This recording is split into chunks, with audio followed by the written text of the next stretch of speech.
livro O Alienista. Seja muito bem-vindo à nossa leitura. Dentro de 5 dias, o alienista meteu na Casa Verde cerca de 50 aclamadores do novo governo. O povo indignou-se. O governo atarantado não sabia reagir. João Pina, outro barbeiro, dizia abertamente nas ruas que o Porfírio estava vendido ao ouro de Simão Bacamarte. Frase que congregou em torno de João Pina a gente mais resoluta da vila. Porfírio, vendo o antigo rival da navalha à testa na insurreição, compreendeu que a sua perda era irremediável. Se não desse um grande golpe, expediu 2 decretos, um abolindo a Casa Verde, outro desterrando o alienista.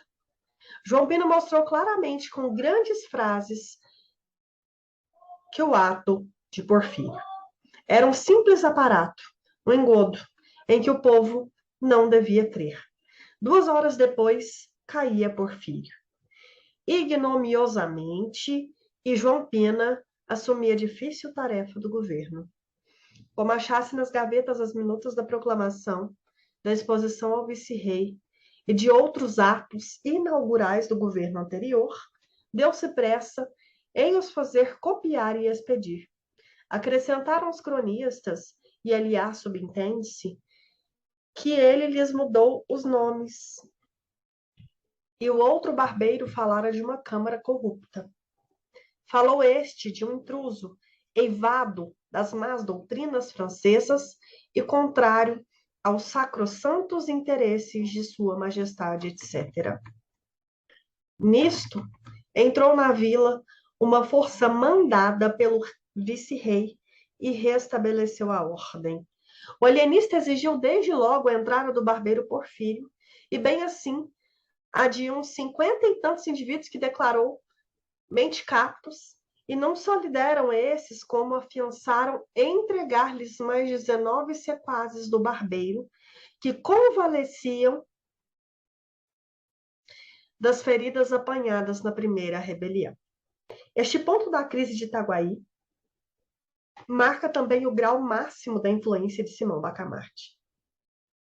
Tudo quanto quis, deu-se-lhe.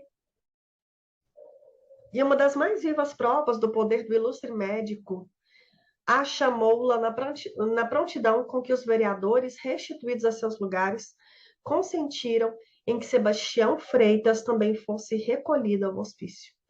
O alienista, sabendo da extraordinária inconsistência das opiniões desse vereador, entendeu que era um caso patológico e pediu-o. A mesma coisa aconteceu ao boticário.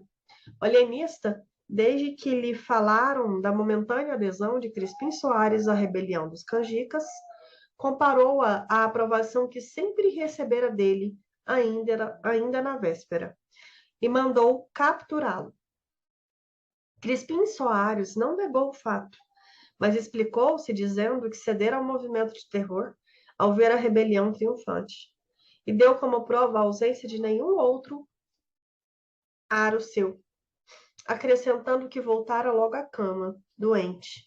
Simão Bacamarte não contrariou. Disse, porém, aos circunstantes que o terror também é pai da loucura, e que o caso de Crispim Soares lhe parecia dos mais caracterizados.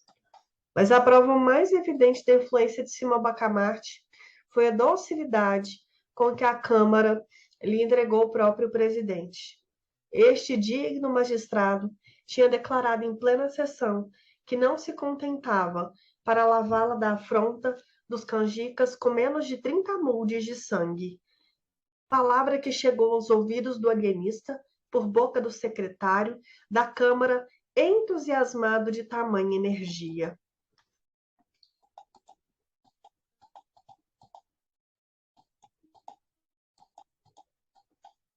Simão Bacamarte começou por meter o secretário na Casa Verde, e foi dali à Câmara a qual declarou que o presidente estava padecendo da demência dos touros, um gênero que ele pretendia estudar com grande vantagem para os povos.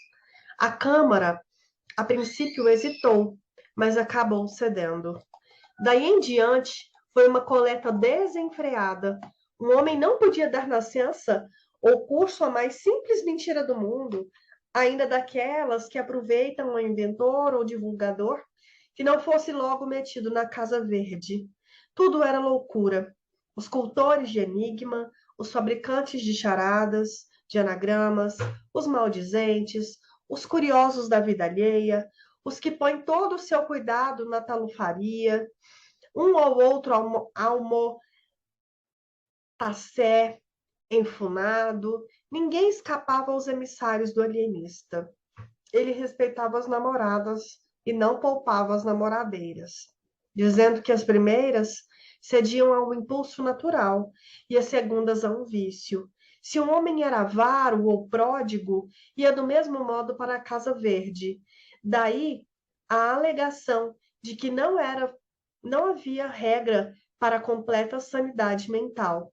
Alguns cronistas creem que Simão Bacamarte nem sempre procedia com lisura e citam, em abono da afirmação, que não sei se pode ser aceito, o fato de ter alcançado da Câmara uma postura autorizando o uso de um anel de prata no dedo polegar da mão esquerda a toda pessoa que, sem outra prova documental ou tradicional, declarasse ter nas veias 2 ou 3 onças de sangue gudo. Dizem esses cronistas que o fim secreto da insinuação à Câmara foi enriquecer um ourives amigo e compadre dele, mas conquanto seja certo que Ourives viu prosperar o negócio depois da nova ordenação municipal, não menos que essa postura deu à Casa Verde uma multidão de inquilinos, pelo que não se pôde definir, sem temeridade, o verdadeiro fim do ilustre médico. Quanta razão determinava da captura e aposentação na Casa Verde de todos quantos usaram o anel, é um dos pontos mais obscuros da história de Itaguaí. A opinião mais verossímil é que eles foram recolhidos por andarem a gesticular, à loa, nas ruas, em casa, na igreja. Ninguém ignora que os doidos gesticulam muito. Em todo caso, é uma simples conjetura de positivo, nada é. Onde é que este homem vai parar? Diziam os principais da terra. Se nós tivéssemos apoiado os canjicas. Um dia de manhã, dia em que a Câmara devia dar um grande baile, a vila inteira ficou abalada com a notícia de que a própria esposa do alienista fora metida na Casa Verde. Ninguém acreditou. Devia ser invenção de algum gaiato, e não era. A verdade pura. Dona Evarista fora recolhida às 2 horas da noite. O padre Lopes correu ao alienista e interrogou-o discretamente acerca do fato. Já há algum tempo que eu desconfiava, disse gravemente o marido. A modéstia com que ela vivera em ambos os matrimônios não podia conciliar-se com o furor das sedas, veludos, rendas e pedras preciosas que manifestou logo que voltou do Rio de Janeiro. Desde então comecei a observá-la. Suas conversas eram todas sobre esses objetos. Se eu lhe falava das antigas cortes, inquiria logo da forma dos vestidos das damas. Se uma senhora visitava na minha ausência, antes de me dizer o objeto da visita, descrevia-me o trajo, aprovando umas coisas e censurando outras. Um dia creio que a vossa reverendíssima há de se lembrar. Propôs-se a fazer anualmente um vestido para a imagem de Nossa Senhora da Matriz. Tudo isto eram sintomas graves. Esta noite, porém, declarou-se a total demência. Tinha escolhido, preparado, enfeitado o vestuário que levaria ao baile da Câmara Municipal. Só hesitava entre um colar de granada e outro de safira. Anteontem me perguntou qual deles levaria. Respondi-lhe que um ou outro lhe ficava bem. Ontem repetiu a pergunta ao almoço. Pouco depois de jantar, fui achá-la calada e pensativa. Que tem? Perguntei-lhe. Queria levar o colar de granada, mas acho o de safira tão bonito. Pois leve o de safira. Mas onde fica o de granada? Então, Passou a tarde sem novidade. Ceamos e deitamo-nos. Alta noite, seria 1h30, acordo e não a vejo. Levanto-me, voltou ao quarto de vestir, acho-a diante dos 2 colares, ensaiando-os ao espelho. Ora um, ora outro. Era evidente a demência. Recolhia logo.